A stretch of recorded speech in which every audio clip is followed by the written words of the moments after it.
મિત્રો નરેન્દ્રભાઈ રાઠોડ, ભાજપ અગ્રણી, રાજકોટથી.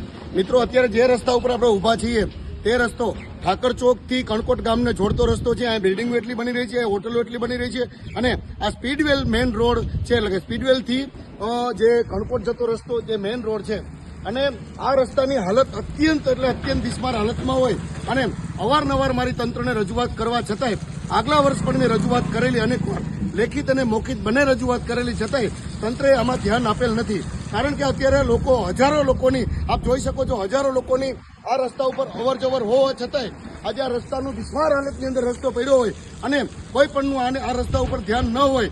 માત્ર ને માત્ર હું આજે 10 દિવસની અલ્ટિમેટમ તંત્રને આપું છું કે 10 દિવસની અંદર જો આ રસ્તો બનાવવામાં નહીં આવે અને એની મંજૂરી આપવામાં નહીં આવે તો હું 10 દિવસની અંદર અનશન ઉપર આ જ રસ્તા ઉપર અનશન ઉપર હું બેસીશ.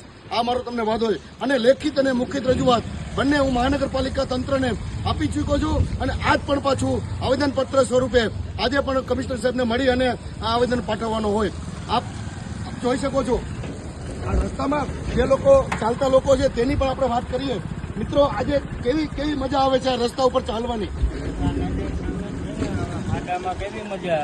અને આ કેટલો ટાઈમથી આવો રસ્તો બિસ્માર હાલતમાં છે?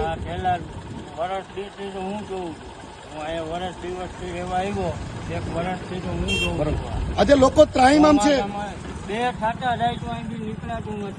અરે કેટલું પાણી ભરાય અંદાજિતમાં? પાણી કેટલું ભરાય છે? બરાબર છે. અને આપની માંગણી શું છે આમાં? શું માંગણી હોય આપડી? સારો રસ્તો થાય, બરાબર એ જ માંગણી હોય ને. બરાબર, બધા સારું ઈચ્છા હોય ને. બરાબર. આ ખાડા ઠેકીને જવાનું તો દરરોજ ના ઈચ્છા હોય.